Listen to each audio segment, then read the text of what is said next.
And in my capacity as a member of the SPLM-IO, we don't see this election rhetoric as something that will come to pass. So it is, it is a way of confusing the public, the people of South Sudan. At the end of the day, there is nothing to be election. There's nothing called election that's going to happen in the end of this year, which is December 2026. Like, for example, if I talk on my political party, we are given 10% quota as a representation. So in the mother party of the SPLM-IO, if you want to make an appointment or make, allocation of a certain opportunities within the party, the youth must make sure that they have a 10% share on that particular allocation. Basically, my role is to educate the public and inform them about the activities we are doing in the youth wing of the SPLM-IO, and to issue press releases, and at some point also to appear on interviews.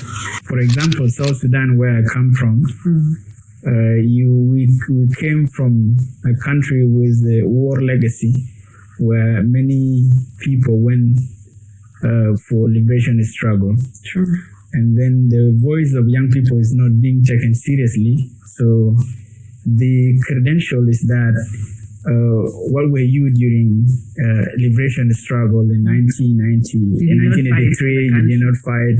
So you see the older men who have never gone or have never finished his primary level, lecturing at 30 years, young man with a master's degree. The whole people actually are the one dominating everything, but they can offer a job to young people on the condition that he or she subscribe to a certain, narrative or certain ideology. So they have to, engage themselves on a very conscious decision and activities that actually contribute to the nation building, such as good education. Election needs census. It needs a repatriation of refugees who came or who went to neighboring countries during the war. It also needs a permanent constitution, which is the legal basis for organizing this election, so that there's no crisis. You need to establish a constitutional court. You need to establish, like here in Kenya, if electoral crisis happen, then you go to constitutional, court to, see on those malpractices, whether they are there or not. Yeah, but those things are not there. So how do you talk of election when you have not prepared? Because election is not an event. Yeah, when the country went to civil war in 2013, and then immediately the international community, IGAD, intervened that there should be a peace. And then the peace was actually agreement on the resolution of conflict in South Sudan. That was 2015.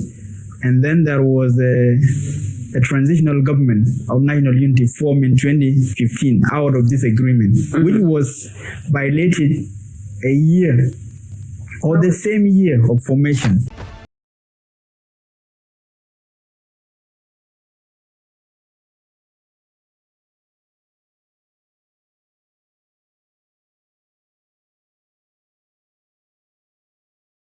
Hello, veritable family. We are back again with our guest. I'm your host, Suzanna Nyanwai. I will let our guest introduce himself. I'm Gattek Wichar, spokesperson of the SPLM-IO National Youth League under His Excellency Dr. Riek Machar, which is the leader of the main opposition party in South Sudan. Before we even go far, I want him to tell us what he does. Basically, my role is to educate the public and inform them about the activities we are doing in the youth wing of the SPLM-IO, and to issue press releases, and at some point also to appear on interviews on the position of our party, especially mainly the youth, and our policy position as the party and at the youth level as well. So this is the role I'm playing, is the role of publicity. Yeah. So that is what I do in my party, and I'm a share of the information and communication committee. I have a few questions I've prepared for you today, so I hope you'll be able to inform us more, since that's what you do, giving us information, teaching us. The first one is, how do you see young people shaping the future of South Sudan? South Sudan's political parties, what challenges do they face compared to the other generation? Since you're the youth, you're the best person to answer this. Yes, basically, for the youth of South Sudan, how do I see them shaping the political future of the country? Is by, at the moment, preparing themselves at their respective level, whether they are at the political parties or whether they are doing any businesses at the private sector. So they have to, engage themselves on a very conscious decision and activities that actually contribute to the nation building, such as good education, and being also aware on what is happening around the world in the region, of course, and to actually involve and participate within the decisions that are affecting their day-to-day life in the country. So is to actually fight for their space in their respective capacities where they serve, whether private or public sector. So this is what I see, how the youth should shape the future. And then on top of that, they are also facing some of the challenges, which I believe is basically on the exclusion. I have a question on that. Yes. So I'm glad you've mentioned it. Yes. So they are being excluded because, for example, South Sudan, where I come from, we came from a country with a war legacy, where many people went for liberation struggle. True. And then the voice of young people is not being taken seriously. So the credential is that what were you during liberation struggle in 1990, in 1983, you did not fight. So you see the older men who have never gone or have never finished his primary level, lecturing at 30 years.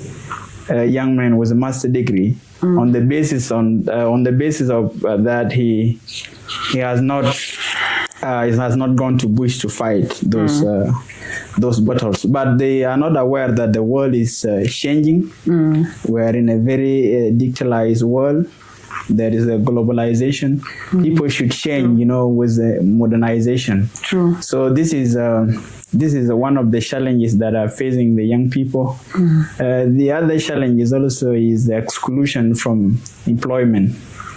So our people, and especially young people, are suffering. But the old people are getting the jobs. Yes. The old people actually are the one dominating everything. But they can offer a job to young people on the condition that he or she subscribe to a certain, a narrative or certain ideology, which may not be good for the future, but maybe serve the individual interests of that particular old guard. Yeah. So that is the situation, that are facing young people today. So economic challenges, job opportunities, so and etc. Yeah, since you've spoken about exclusion, it's the next question. Many youth feel excluded in decision making, and you've told us the challenges. How do you think South Sudanese youth should respond to this exclusion that is happening right now? The employment. Yeah, that is you didn't fight for the country. So that is a very good question. This exclusion also has been addressed in the legal framework of South Sudan, region and even international level. where the young people are given a certain quotas, in terms of representation. They're given a quota for young people. Yes, that quota to redress the imbalance, and the gaps created by this old guard. So, like, for example, if I talk on my political party, we are given 10% quota as a representation. So in the mother party of the SPLM-IO, if you want to make an appointment or make allocation of a certain opportunities within the party, the youth must make sure that they have a 10% share on that particular allocation. So basically, this goes back to all young people from wherever they are serving in their respective capacities. They fight for the space, they fight for the opportunities, as long as it is guaranteed, in those legal frameworks in constitution. Even the agreement talk about that, the hierarchies of that youth representation, and gender equality and etc. So that is the one fight that the people should deeply involve themselves in the decision making, because it is not something that can be achieved overnight. It is a process. First of all, you need to get involved, and then later on you claim based on what is written. So in the laws. So I think that is the way in which people can fight. The other thing also is to create an awareness and make it open in a digital platform that look, the situation we are in is not sustainable, or it's not bearable for us as the young people and the youth from different political divide. We are forming the majority of the country's population, but yet we are getting a very small token within the share. This now is not something we should, tolerate anymore. We have to create awareness using a digital platform, people should speak up. Yes, more. using a platform like this Red Table podcast, where you raise an awareness that this one is not good. The young people are graduating. Yes, are people who can contribute to the nation building. So they need the space. They need to be given the right to demonstrate the capabilities and the competence they have for the nation building.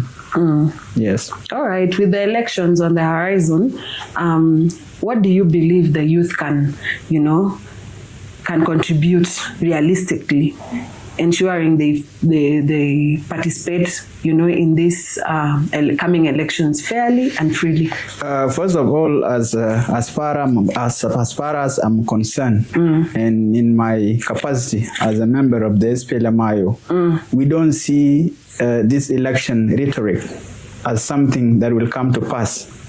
So it is a way of confusing the public, the people of South Sudan. At the end of the day, there is nothing to be election. There's nothing called election that's going to happen in the end of this year, which is December 2026. So the whole shenanigan is just to confuse the public, and later on, the SPLM-IG, which happen to be our peace partner, want to say that later on, if we, as the SPLM-IO, say no, there's no election because the conducive environment for the exercise is not there. So even if we allow the SPLM-IG itself, which is the party under President Kiir, to run the election will not go ahead. Even if we allow them to organize the election within Juba, the election cannot proceed because within the Juba also insecurities are there. At 7 or at 8 p.m. you would hear some of the gun sound, in that side of Checkpoint, that side of New Side. That shows clearly that there is no conducive environment for the election.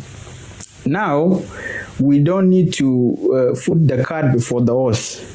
So let the conducive environment, arrive first. Let us arrive at it first by implementing the peace agreement in letter and in spirit. The election needs census. It needs a repatriation of refugees who came or who went to neighboring countries during the war.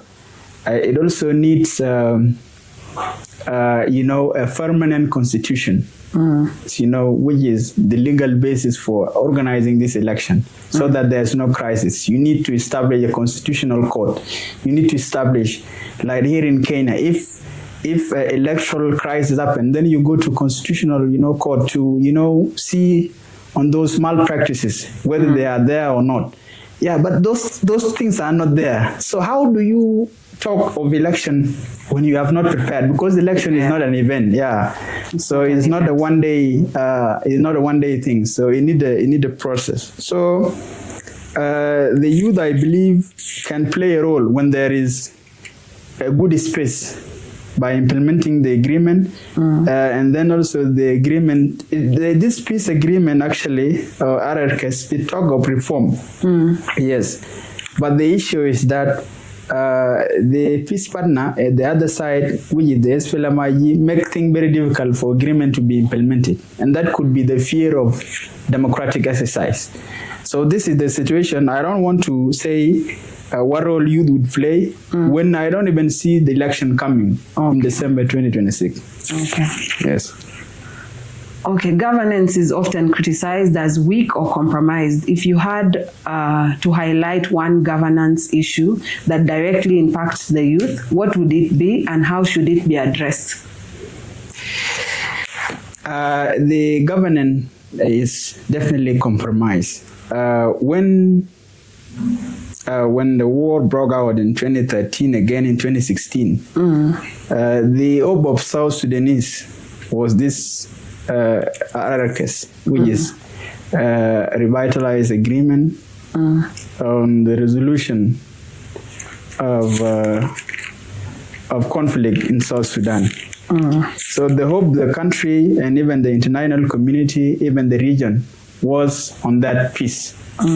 But unfortunately, one of the biggest violations recently was last year in March, when the first Vice President of the Republic of South Sudan and chair of the SPLM-IO, Dr. Riek Machar, was placed under house arrest. That was a major obstacle that I would use as an example of violation. But nevertheless, there were also a lot of violations before and after that. And you see, in every violation of the peace agreement, the young people, the youth, are always the one bearing the brand of that violation. They are the one to pay the price. Because when the political parties lock arms, and then the youth will suffer. And they are actually suffering because there will be, this violence. And those who fight, both sides are always young people. And the big men are always there sitting. Yeah. So this is how I see the violation. The other thing is that when the violation happened, also the hope for South Sudan, not only the youth, the entire country, become, despair, and the hope is lost. There's no way to run to. This is one of the major obstacles, one of the major obstacles, that make people, South Sudan and the youth in particular, to lose everything.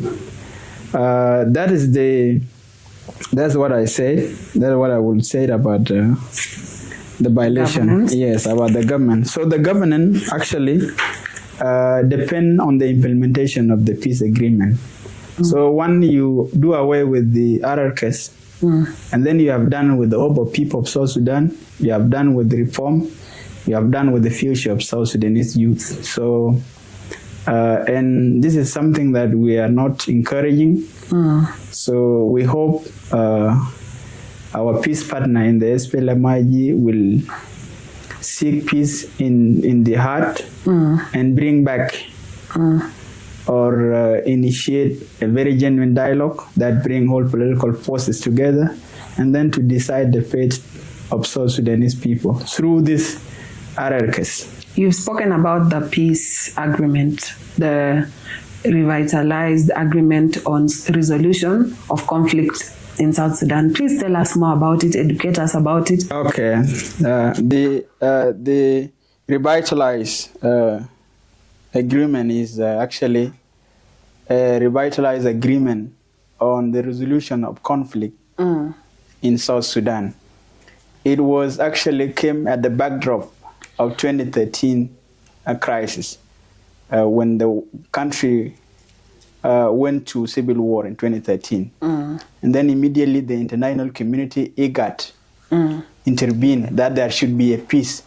And then the peace was actually agreement on the resolution of conflict in South Sudan. That was 2015. And then there was a transitional government of national unity formed in 2015 out of this agreement, which was violated a year or the same year of formation. It was violated in 2016. July, people went back to war. The SPLM-IO, which is the part I come from, and the SPLM-IG went back to war, you know, because the political will actually was not there from our partner, which is the SPLM-IG, and people went back to war. They pursued our leader, Dr. Riek Machar, up to Congo. And then from there, he went and put under house arrest in South Africa up to 2018. And then when the international community in the region saw that that would not bring peace to South Sudan, at least people of South Sudan, especially the leaders of the major political forces, should come together and sign another peace. That's why the word revitalize came in. It was the same agreement signed in 2015 and then revitalized and signed in Khartoum in December 2018. And then now it is the basis of the legitimacy of the government of the day. It is also the one which the hope of people of South Sudan, the region, and international community is upon, that it will usher in the new dispensation through free, fair, and credible election. But the implementation has been, you know, facing a lot of obstacle. Okay. Yeah, and we find it to be, you know, it is actually a murky water, you know, to navigate. And this is the reason why now things fall apart again, and the international community is pushing all sides that you go back to this agreement, because it's the only hope for people of South Sudan.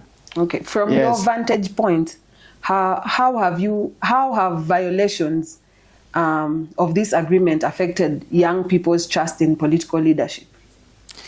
Yes, actually, trusting a political leadership depends on your perspective, and mostly on the ideology that young person, you know, align himself to.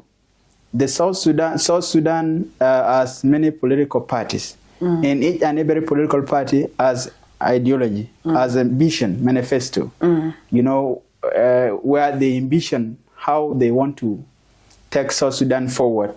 So on that, to me, actually, I would say I lost a political trust and leadership from other political parties, which doesn't belong to where I belong. And the same argument also could be made by someone also who is not from my side. Yeah. So to be fair to anyone, I think people of South Sudan and young people of South Sudan need to take a conscious decision on the political parties they wish to join. But to the, you know, general perspective, yes, many people of South Sudan are having a low opinion on all political parties. Yes, based on, you know, we in the political parties, we conduct ourselves, and based on how we don't have a political will, you know, to usher the country forward. But our side at the SPLM-IO, we blame the other side of the SPLM-IG. But the general public at some point blame one side, and at some point blame both sides. So it depends on how they see things, and depend also on the level of the political consciousness, on how they digest the political, you know, and the state of politics in the country. Yes. Is there any, you know, word for the young people that you have, any wise word? Because I've learned enough for today. I'm guessing after this we'll have more conversation, because there are other things I'm interested in, you know, about the political parties. But if there is any, you know, wise thing you'd want to say to the youth, this is the time. I'm not sure whether it's going to be wise thing to them, but what I would say is that as a young people and youth of South Sudan, Change is a process. It's not an event. And when you want to bring change in your country, you need to start by changing yourself. You need to start by changing your perspective. You need to challenge your narrative. You need to think beyond your border. You need to think what is good for your country. You need to align yourself with people of like-minded, irrespective of the region, the state, and their color and the perspective. As long as in terms of ideology and the way you envision how the country can move forward, it doesn't matter. There is a quote, I think, from one of the revolutionary from, I think is a Chinese, one of the leaders from a communist party. He said, it doesn't matter, whether the cat is white and black, as long as it catches the mic. So South Sudanese should come together, should rally behind the leader they wish have a vision for the country, irrespective of his tribe, his region. Yes, so that is how people of South Sudan should move forward, and that is how we're going to achieve peace in the country. So with this, I would call them to join my party, the SPLM-IO, so that we all together bring change, South Sudan. Okay, thank you so much. We are really happy to have you here today. We've learned a lot. And to our viewers, thank you for watching. Like, share, comment, and follow. Thank you.